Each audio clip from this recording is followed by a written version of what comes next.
Stop what you're doing and listen, because what just unfolded in the last 48 hours, this is the kind of political earthquake that sends shockwaves through every courthouse, every media room, every back channel office in Washington, D.C. On the same night that the entire Georgia prosecution against President Trump collapsed like a wet cardboard box, a federal judge hundreds of miles away just unloaded one of the most hostile rulings that we've ever seen. This is a ruling dripping with venom, calling Trump a mastermind of strategic abuse and slapping him with $1 million penalty like it was some kind of a personal vendetta. And here's where it gets wild, guys. Adam Schiff, yes, that same Adam Schiff is once again right in the middle of it. Once again, shielding the same liar, the same ecosystem of deception that he's been protecting since the Russiagate hoax. Once again, trying to rescue the collapsing narratives that he built his entire political career on. But this time the system didn't bend. It cracked. Federal judges are revolting. Prosecutors are backing out. Georgia just admitted openly that their case, it was never going to survive now that Trump is the sitting president.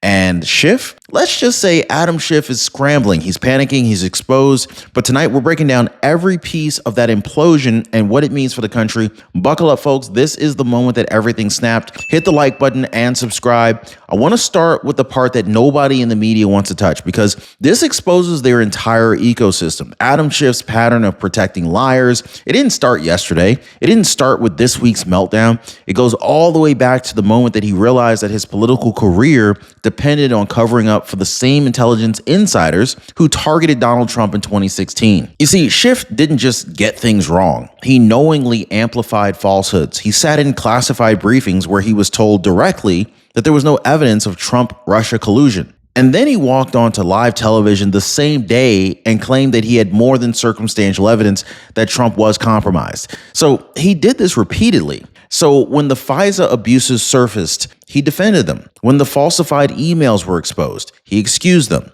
When the IG reports contradicted his claims, he pretended that they never existed. And so now, years later, here he is again in 2025, running cover for yet another figure that's tied to the same collapse narrative. He's not just protecting a liar, he's protecting the machinery that depended on that lie. And so now, here's where the twist comes in, because despite years of being exposed, Schiff is still doing it. He's still shielding, still obstructing, still rushing to defend anyone tied to the original Russiagate architecture, the same people whose careers imploded once Trump returned to power in January. Now, one of the central characters in this whole Russiagate world, it's the same ecosystem of analysts and intelligence leakers and legal strategists who've fed the media their fiction. All of them just came under reviewed scrutiny this month. Federal judges and new investigators have begun unraveling their conduct, exposing inconsistencies, and Schiff knew about all of this years ago. So, what did Schiff do? Exactly what he always does. He positions himself as the protector. He declares any investigation into them as being politically motivated.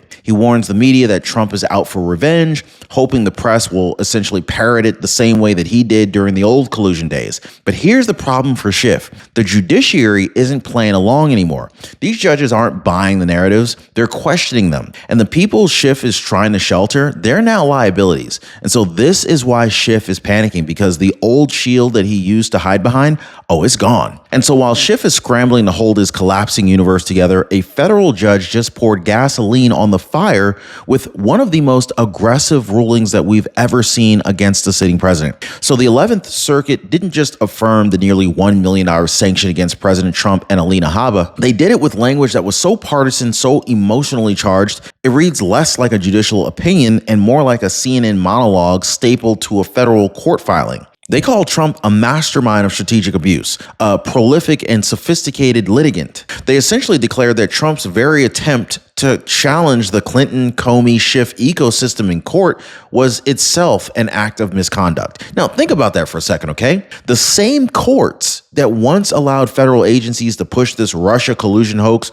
from one courtroom to another is now claiming Trump committed abuse for trying to expose the architects of that hoax through legal discovery. This wasn't just a ruling. This was a message. This was a warning shot. Don't ever go after the old order again. But the timing, guys, that's the real tell, because while this judge was torching Trump, something else was happening miles away. Georgia was falling apart. Now, nothing hits harder than finding out your ER doctor that you needed wasn't covered. One moment of crisis becomes months of bills. Chapter makes sure that your Medicare plan protects you in emergencies, not abandons you. They check your Medicare coverage in ways that most people never even know how to.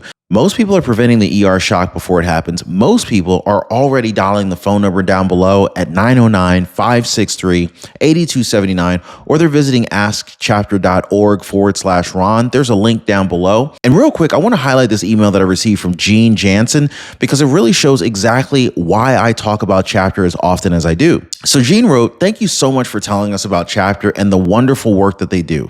They actually built a program around my specific health needs. And so with my new health plan, I have features I didn't have before. Also, I'm saving money with zero copay for primary care and saving mileage too. My new primary care is now 10 miles away, whereas my former primary care was 40 miles. Gene, seriously, I just want to thank you so much for sending that because stories like yours really remind people that Medicare doesn't have to be so confusing or expensive. You can get the right coverage when someone actually sits down and puts your needs first. And so this is where the hypocrisy becomes unavoidable because as Trump gets hit with one of the largest civil sanctions in modern political history, the criminal cases against the very people who targeted him, Comey, Clinton-era operatives, intelligence officials, they're collapsing like dominoes. James Comey, his case didn't fall apart because he was innocent. It fell apart because the prosecutor appointed to handle it, Lindsay Halligan, she was ruled unlawfully installed. It was a technicality. It was a bureaucratic misfire. This is one that the media immediately spun as procedural integrity, even though the judge openly stated the indictments could be refiled.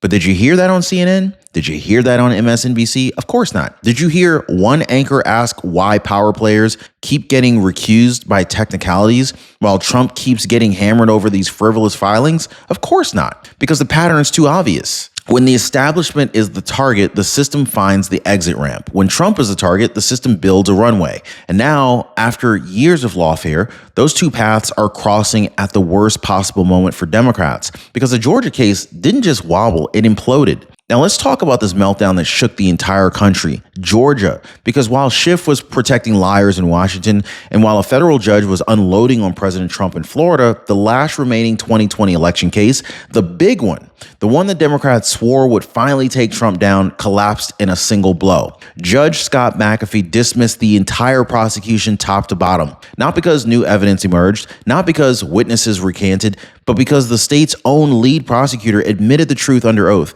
The case was legally unworkable and would drag on for 8 to 10 years. 8 to 10 years. That is not a prosecution. That is a political weapon disguised as a courtroom strategy. And now that Trump is the sitting president again, every legal expert, even the ones who hate him, knows Georgia could never force a president into years of pretrial hearings, depositions, and procedural fights. Georgia officials finally said it out loud. There is no viable path forward. That wasn't a legal retreat. That was a political surrender, a confession that the case's existence depended entirely on Trump not being president again. And once Georgia finally admitted the case was unrealistic, everything Fani Willis built came crashing down with it. This was the case that she launched in front of cameras. This was the RICO circus that she constructed to humiliate Trump. This was Fani Willis's golden ticket to national fame.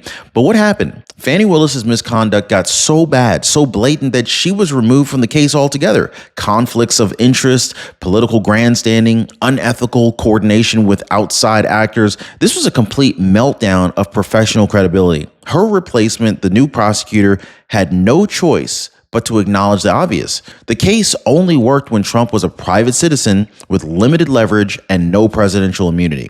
Once he returned to the Oval Office in January 2025, the case became a ticking time bomb for constitutional problems. They knew it, they hid it, and when they couldn't hide it anymore, they retreated. This wasn't justice. It never was. This was theater. This was a political performance engineered for headlines, fundraising, and primetime TV. And now that theater has burned down to the ground. The Georgia retreat didn't just hurt Democrats politically. It exposed exactly how fragile their entire lawfare strategy actually was. And that brings us to the moment that the entire case officially died. Peter Scanlakis, the newly appointed special prosecutor, stepping forward and saying the quiet part out loud. This case was a political fantasy from the start. He didn't sugarcoat it. He didn't spin it. He told Judge McAfee on record that dragging a sitting president into state courtrooms would trigger endless constitutional crises. He admitted that the case was not just weak, It was untriable. He admitted the timeline was absurd, a decade of litigation, and he also admitted something Fani Willis never would.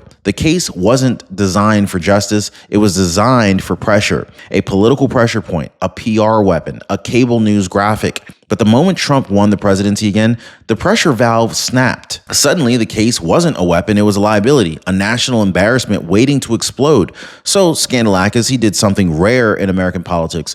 He told the truth. He walked away. He dropped the case. And in doing so, he confirmed what millions of Americans already suspected. Georgia never had a case. They had a narrative. But Georgia wasn't the only institution that was backing away. Across the country, federal judges, they began doing something that the DOJ never expected. They started rejecting the shortcuts, the improvisations, the procedural gymnastics the anti-Trump legal machine had relied on for years. Take Judge Cameron Curry. He ruled that the special prosecutor in the Comey and Letitia James cases, they were unlawfully appointed, not improperly supervised, not ambiguously authorized, unlawfully installed, meaning the Biden-era DOJ had cut constitutional corners so aggressively that the court had no choice but to toss the indictments. This wasn't a victory for Comey. This was an exposure of the system. Other judges followed suit, scrutinizing rushed appointments, procedural shortcuts, and legal theories stretched far beyond their original intent. The message was unmistakable. The judiciary had reached its boiling point, its breaking point, and they're not going to carry the political burden anymore. They weren't going to be complicit in lawfare dressed up as prosecution. For the first time in years, courts were signaling that legitimacy matters, and they were no longer willing to sacrifice it to protect the old political order. So now here's the part that the media will never admit. Their entire legal machine is backing away because Donald J. Trump is president again. That's the truth. That is the reason that the gear stopped. That's why cases are collapsing instead of accelerating. Lawfare only worked when Trump was static, a private citizen, a man with no executive authority, no DOJ oversight, no constitutional shield. But once Trump walked back into the Oval Office in January 2025, everything changed. Suddenly, every prosecutor, every partisan judge, every agency lawyer realized that they could no longer operate in the shadows of the old era. Their shortcuts would be reviewed, their misconduct could be exposed, their decisions could be revisited, and they panicked. You could feel it. You could see it in the abrupt withdrawals, the procedural retreats, the sudden reevaluations of cases that were once claimed airtight. This isn't confidence, this is fear. Fear that Trump's return means that their tactics will finally face daylight. This is fear that the institutions that weaponized their power for years are now standing on unstable ground. The legal warfare didn't end because Trump lost, it ended because he won. And if you want the clearest proof that the system has been two-tiered from the very beginning, here it is. Trump gets slapped with nearly $1 million for filing a lawsuit, while people who misled judges, doctored FISA warrants, and fed false intelligence to the FBI, they walk away untouched. Let's break this down. Trump is punished not for lying, not for hiding evidence, not for defying court orders, but for using the courts in a way Democrats find inconvenient. Meanwhile, the insiders who orchestrated the Russia collusion hoax, they escape through loopholes. They slide out through technicalities. They're rescued by procedural quirks that the media magically calls integrity instead of privilege. Comey avoids trial because the prosecutor was improperly appointed. Clinton avoids charges because investigators couldn't prove intent. FISA abusers avoid consequences because the process has already been reviewed. But Trump, he files a civil suit and gets hit with $1 million penalty for doing so. That's not justice. That's control. That's a system screaming, you are allowed to sue us until your lawsuit gets a little bit too close to the truth. And that's why this moment is different, because the double standard is now undeniable. And now as we reach the part that Adam Schiff absolutely did not see coming, because while he's been scrambling to protect yet another liar from the old Russiagate ecosystem, the judiciary is shredding the very institutions that he spent years weaponizing. For almost a decade, Schiff operated under one assumption, that the courts, the media, and the intelligence bureaucracy, they would always protect him. That no matter how many times he misled the public, exaggerated evidence, or concealed exculpatory facts, the system would just close ranks around him. But in 2021, it's a different world. Not the show, but a different world. Judges aren't shielding misconduct anymore, they're exposing it. They're writing rulings that directly contradict Schiff's narratives. They're revisiting old assumptions. They're questioning the legal foundations of the entire Russiagate operations. That is why Schiff is panicking, because he already knows what's happening if this continues. If prosecutors keep admitting misconduct, if judges just keep overturning cases built on political motive, if investigators finally get full visibility into how the intelligence community operated in 2016, then the truth that Schiff spent years burying, the truth that he protected liars to conceal, this will all come straight to the surface. And he won't be the shield anymore.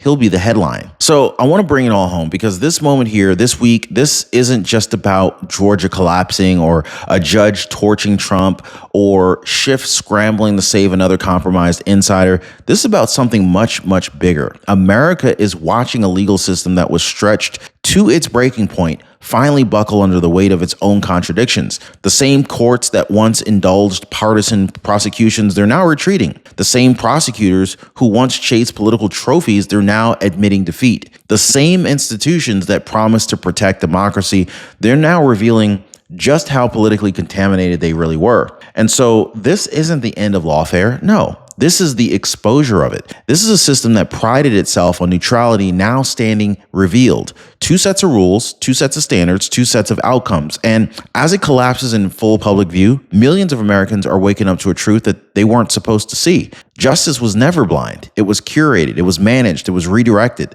But now, under the pressure of Trump's return to power, the cracks can't be hidden anymore. The old order is breaking.